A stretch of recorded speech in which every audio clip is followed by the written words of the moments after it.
नमस्कार बंधुगण विगत किछि दिन हो सोशल मीडिया खोलिले गोटे नाम बारंबार आखि सामना को आसुछि चामेली ओझा। यूट्यूब इंस्टाग्राम फेसबुक सबुठी एही घटनार चर्चा देखा मिलुछि। अनेक लोक तांको सपक्षरे एवं अनेक तांको विपक्षरे मत रखुछंती। मु बहुत दिन हो किछि व्यक्तिगत कारण पई सोशल मीडिया रे वीडियो करू नथली, किंतु एही घटना को देखि मते लागिला शांत मस्तिष्क रे किछि मत रखिबा उचित। आज मु कहार सपक्ष किंबा विपक्ष रे नुहे, केवल घटनाटी को गोटे साधारण नागरिक भाव में विश्लेषण करबा पई चाहूछि। बंधुगण, आमे ओडिया आमर संस्कृति गुरु परंपरा और सनातन मूल्यबोध आमको शिखाए जे किछि भी कार्य एवं कार्यशैली रे मतभेद थाई पारे, किंतु शब्द चयन और व्यवहार रे मर्यादा रहिबा दरकार, जहा चामेली ओझाଙ୍କ क्षेत्र देखा मिली नाही।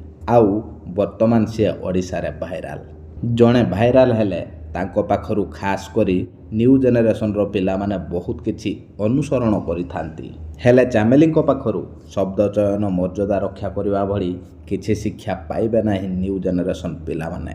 मु चामेली बनैथिबा लाइव वीडियो को देखि जहा जानिली सी पंचायतर किछि समस्या को नै वीडियोଙ୍କ पाखकु जाइथिले। मु एही कथारे सहमत।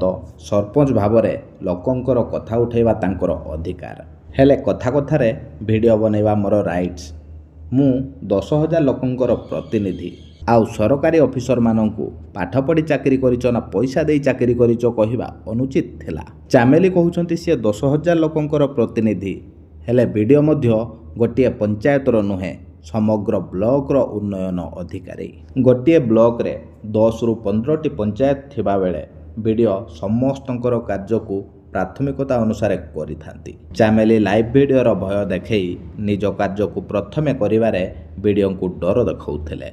मु तो सेठारे उपस्थित नथिली, तेणु किए ठीक किए भूल तार राय देवा मोर काम नुहे, किंतु मु गोटे कथा कहिबी, समस्याटी जेते बड़ होई थाउ ना काहेकि शांत एवं भद्रामीर सहित कथा हेले समस्याटीर समाधान संभावना बढ़ी थाए। आउ गोटे कथा, जदि वीडियो चामेलींकर कथा शुणु नथिले, व्यवस्था सब कलेक्टर रहिछंती, कलेक्टर अछंती, विभागीय अधिकारी भली अभियोग करिवार अनेक आईनगत पथ रहिछि। ताकू आपणेबा परिवर्ते चामेली निज जिदी रे जिदी रखी समस्तक सहित आग्रेसिव भावरे झगड़ा करिवार मूड रे देखा मिलुथिले।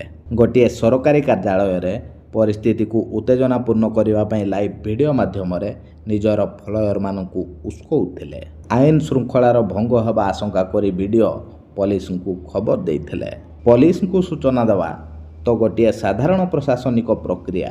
पुलिस रो काम होउची घटनास्थल को जाई परिस्थिति को बुझिबा और आईन श्रृंखला को रक्षा करिबा। हेले चामेली पुलिस को देखी गुंडाराज कही आहरी अधिक रागी जाइथिले। पुलिस आईआईसी को भी कही पकईथिले, तमे पाठ पढ़ी चाकरी करिछ ना पैसा देई चाकरी करिछ। बंधुगण, चामेलींकर कथा कहिबार शैली एवं बॉडी लैंग्वेज को देखी मते व्यक्तिगत भाव में दुख लागिथिला। मु भूल मध्य हेई पारे, किंतु दर्शक भाव में मोर अनुभव कहूछि, जदि चामेलींकर कौनसी एमएलए को सह मतभेद अछि किंबा थिला, तेबे सही मतभेद को नहीं राजनैतिक लड़ाई करंतु।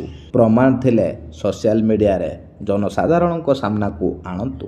हेले चामेली निजर राजनैतिक लड़ाई को प्रशासनिक दायित्व रे थिबा जणे वीडियो एवं आईन श्रृंखला दायित्व रे थिबा जणे आईआईसी को ऊपर को नहीं आसिले। आउ एही अधिकारी मानकु पाठ पढ़ी चाकरी करिछ ना पैसा देई चाकरी करिछ बोली कही कड़ा शब्द रे अपमानित कले। ताहा ओडिशार लक्ष लक्ष IAS IPS OS BDO IIC पद पदवी पाई आशाई थिबा छात्र छात्री मानकु कष्ट देइछि। चामेली भी दिने एही सबु चाकरी पाई परीक्षा हॉल रे बसिथिबो निश्चिंत। आमे पिला मानकु स्वप्न देखै थांती एही सबु पद पदवी पाई, आउ पाठ पढ़िबा पाई उत्साहित करिथांती। आपण माने निजे चिंता करंतु, चामेलींकर एभली व्यवहार न्यू जेनेरेशन को कौन शिक्षा देव। मोर चिंता चामेली ओझांकु नहीं नुहे, मोर चिंता से प्रवृत्ति को नहीं। एभली किछि घटना गुड़िक संपूर्ण सत्य को न जानी लोक माने तुरंत दुई भागरे विभक्त हो जाती। किछि लोक सत्य को जानती बुझंती आउ चुप हो रही जाती, आउ किछि लोक आईन जेतेबेले निज काम करे ତାକୁ ରାଜନୀତି କହନ୍ତି। ପ୍ରଶାସନ ନିଜ କାମ କଲେ ତାକୁ ପକ୍ଷପାତ କହନ୍ତି। ଓଡ଼ିଶାବାସୀ ସବୁ ଦେଖୁଛନ୍ତି, କିଏ କାହାକୁ ଉସ୍କଉଛି, କିଏ ଭାବନାକୁ ରାଜନୀତିରେ ପରିଣତ କରାଉଛି, କିଏ ଲୋକଙ୍କୁ ଉତ୍ତେଜିତ କରାଉଛି। ଜନସାଧାରଣ ସବୁ ଦେଖୁଛନ୍ତି, ସବୁ ବୁଝୁଛନ୍ତି। ଆଜିକାଲି ଗୋଟିଏ ଖରାପ ପ୍ରବୃତ୍ତି ଦେଖିବାକୁ ମିଳୁଛି। ଯଦି ମୁଁ ଏଠି ଚାମେଲିଙ୍କ ସପକ୍ଷରେ କହିଥାନ୍ତି ତାହେଲେ ମୁଁ ଭଲ ଲୋକ, ହେଲେ ମୁଁ ଭିନ୍ନ ମତ ରଖିଛି, ମୋତେ ଗାଳି ମିଳିବ, ଟ୍ରୋଲ୍ କରାଯିବ। ବହୁତ ଲୋକ କମେଣ୍ଟରେ ଲେଖିପାରନ୍ତି, ଚାମେଲି ଯଦି ତୋର ଝିଅ କିମ୍ବା ଭଉଣୀ ହେଇଥାନ୍ତା ତାହେଲେ ବି କ'ଣ ତୁ ଏମିତି କହିଥାନ୍ତୁ? ମୋର ଗୋଟିଏ ଉତ୍ତର, ଯଦି ମୋର ଝିଅ, ମୋର ଭଉଣୀ କିମ୍ବା ମୋର ପରିବାରର କେହି ମଧ୍ୟ ଏହିଭଳି ଭାଷା ବ୍ୟବହାର କରି ଅନାବଶ୍ୟକ ବିବାଦ ବଢ଼ାଉଥାନ୍ତେ ତାହେଲେ ମୁଁ ତାଙ୍କୁ ମଧ୍ୟ ସଂଯମତା ରକ୍ଷା କରିବାକୁ କହିଥାନ୍ତି। କାରଣ ମୋର ବିରୋଧ କୌଣସି ବ୍ୟକ୍ତିଙ୍କ ସହ ନୁହେଁ, ମୋର ବିରୋଧ ସେହି ଶୈଳୀ ସହ, ଯାହା ସମସ୍ୟାର ସମାଧାନ ଠାରୁ ଅଧିକ ବିବାଦ ସୃଷ୍ଟି କରେ। ମୋର ବିଶ୍ୱାସ ଯେ ଯଦି ଜଣେ ଭିଡ଼ିଓ ଠିକ୍ ଭାବରେ କାମ କରୁନାହାନ୍ତି ତାହେଲେ ଆଇନଗତ ଓ ପ୍ରଶାସନିକ ରାସ୍ତା ଅଛି। ସବ୍ କଲେକ୍ଟର ଅଛନ୍ତି, କଲେକ୍ଟର ଅଛନ୍ତି, ଉଚ୍ଚ ଅଧିକାରୀ ଅଛନ୍ତି। ସମସ୍ତ ଦ୍ୱାର ବନ୍ଦ ହୋଇଗଲା ପରେ ଯଦି ସୋସିଆଲ ମିଡ଼ିଆର ଆବଶ୍ୟକତା ପଡ଼େ ତେବେ ତଥ୍ୟ ପ୍ରମାଣ ଓ ମର୍ଯ୍ୟାଦାପୂର୍ଣ୍ଣ ଭାଷା ସହ ଲୋକଙ୍କର ସହାୟତା ନିଆଯାଇପାରେ। କାରଣ ଶବ୍ଦରେ ଅଗ୍ନି ମଧ୍ୟ ଲାଗିପାରେ, ଆଉ ଶବ୍ଦରେ ସମାଜକୁ ଠିକ୍ ରାସ୍ତା ମଧ୍ୟ ଦେଖାଯାଇପାରେ।